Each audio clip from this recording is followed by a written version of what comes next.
Here I have HTC Desire 816, and today I'm going to show you how to enter safe mode on this device.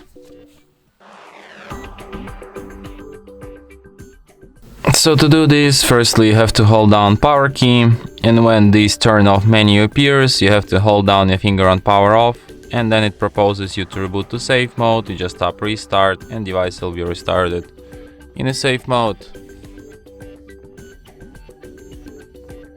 And as you can see, the sign here says safe mode, which is the proof that we're in a safe mode right now.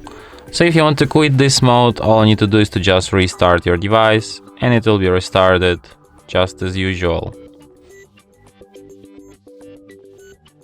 And that's it. Thanks for watching.